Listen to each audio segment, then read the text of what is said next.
ഹരിയാനയ്ക്കും മഹാരാഷ്ട്രയ്ക്കും പിന്നാലെ ഡൽഹിയിൽ വൻ വിജയം നേടിയതിലൂടെ വീണ്ടും മോദി പ്രഭാവം സജീവമാവുകയാണ്.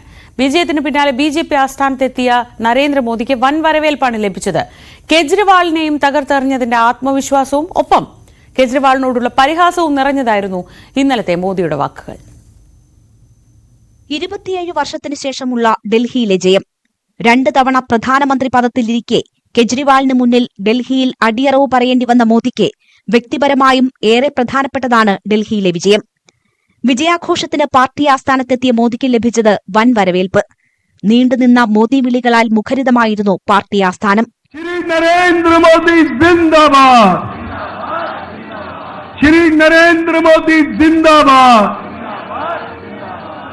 മോദിയുടെ വാക്കുകളിലും നിറഞ്ഞു നിന്നത് വിജയാഹ്ലാദം. മോദി ഗ്യാരണ്ടിയിൽ വിശ്വസിച്ച ജനങ്ങൾക്ക് നന്ദി പറഞ്ഞ മോദി ഡൽഹിയിലേത് സാധാരണ വിജയമല്ലെന്നും ഐതിഹാസിക വിജയമാണെന്നും അവകാശപ്പെട്ടു. साथियों, आज की ये ऐतिहासिक विजय है. ये सामान्य विजय नहीं है. दिल्ली के लोगों ने आपदा को बाहर कर दिया. एक दशक की आपदा से दिल्ली मुक्त हुई. സ്വതസിദ്ധമായ ശൈലിയിൽ ആപ്പിനെയും അരവിന്ദ് കെജ്രിവാളിനെയും പരിഹസിച്ചും പ്രഹരിച്ചും പ്രവർത്തകരെ മോദി ആവേശത്തിലാക്കി. ഷോർട്ട്കട്ടിലൂടെ വന്നവർക്ക് ഡൽഹി ഷോർട്ട് സർക്യൂട്ട് നൽകിയെന്ന് പറഞ്ഞ മോദി ഡൽഹി ദുരന്തമുക്തമായെന്നും പരിഹസിച്ചു. दिल्ली का मालिक होने का घमंड था, उनका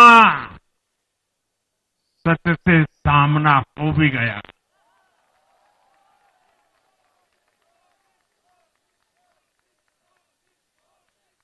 दिल्ली के जनादेश से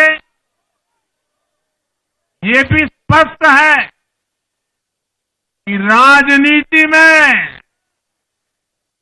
शॉर्टकट के लिए, झूठ और फरेब के लिए कोई जगह नहीं है.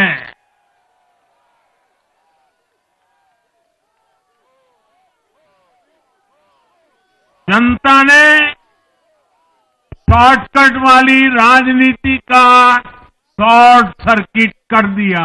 മൂന്നാമതും അധികാരത്തിലെത്തിയെങ്കിലും ബിജെപിക്ക് ഒറ്റയ്ക്ക് കേവല ഭൂരിപക്ഷം ലഭിക്കാത്തത് മോദി ഗ്യാരണ്ടി ക്യാമ്പയിന് മങ്ങലേൽപ്പിച്ചിരുന്നു. ഹരിയാനയിലും മഹാരാഷ്ട്രയിലും വിജയിക്കാനായത് നേട്ടമായി. 27 വർഷത്തിനു ശേഷം 3/2 ഭൂരിപക്ഷത്തോടെ രാജ്യതലസ്ഥാനത്ത് ഭരണം തിരിച്ചുപിടിക്കാനായതും കെജ്രിവാളിനെ ഡൽഹിയിൽ തറപറ്റിച്ചതും മോദി ഗ്യാരണ്ടി ക്യാമ്പയിന് കൂടുതൽ കരുത്തുപകരും.